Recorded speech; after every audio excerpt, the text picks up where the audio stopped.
সুন্নত পালন করলেন গান বাজিয়ে। আপনার জন্য আমার বিল্ডিংটা ভেঙে পড়বে, ওটাকে ছাড়বো না। আল্লাহ তুমি আমার ভাইদের হিদায়াত দাও ইয়া আল্লাহ, ছাড়বো না। এই যে ভূমিকম্প হলো আপনার গান বাজনা বাজানোর কারণে, মুহাম্মদ সাল্লাল্লাহু আলাইহি ওয়াসাল্লাম কি মিথ্যা কথা বলে? কারা কারা হাত তুলেন তো যে মুহাম্মদ সাল্লাল্লাহু আলাইহি ওয়াসাল্লাম জানে না, মুহাম্মদ সাল্লাল্লাহু আলাইহি ওয়াসাল্লাম জানে না, এরকম কারা কারা স্বীকার করে? আল্লাহ নবী বলেছে যখন বাদ্যযন্ত্র বেড়ে যাবে, গায়িকারা সম্মুখে এসে নাচবে, তুমি অপেক্ষা করো, পাহাড়গুলো কেঁপে উঠবে, পৃথিবীটা নড়ে উঠবে। জালজালা ইযা জুলজিলাতিল আরদু জিলজালাহা, যখন পৃথিবী প্রবল কম্পনে প্রকম্পিত হবে। ওয়া খারাজাতিল আরদু আসকালাহা, যখন এই মাটি তার ভিতরে যা আছে একদম লাথি মেরে বের করে দেবে, লাশ হোক আর যাই হোক, মাটি বলবে যে বেরো বেরো আমার থেকে, বেরো, আমি তোর কাউকে রাখবো না। মানুষ বলবে মালাহা মালাহা, পৃথিবীটা কি হলো, এই মাটির কি হলো, কেন সে কবরগুলো লাশগুলো বের করে দিচ্ছে, কেন সে স্বর্ণ মতি হীরা মানিক বের করে দিচ্ছে, মালাহা এর কি হলো, কেন পাহাড় নড়ে উঠছে, কেন পাহাড় ভেঙে চূর্ণ বিচূর্ণ হয়ে যাচ্ছে। মানুষ বলবে মালাহা, পৃথিবী কি হলো, বিআন্না রাব্বাকা ওয়া হালাহা, পৃথিবী এটা করবে বিআন্না রাব্বাক, কারণ তোমার প্রতিপালক আও হালাহা পৃথিবীকে আদেশ করেছে।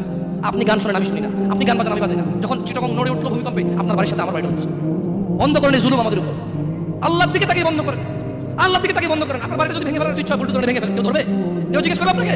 আপনি গান বাজনা শুনে ভাবে পৃথিবীতে বিপর্যয় নিয়ে আসতেছে। ইত্তাকিল্লাহ হাক্কা তুকাতিহ, আল্লাহকে ভয় করুন, যেভাবে ভয় করা উচিত।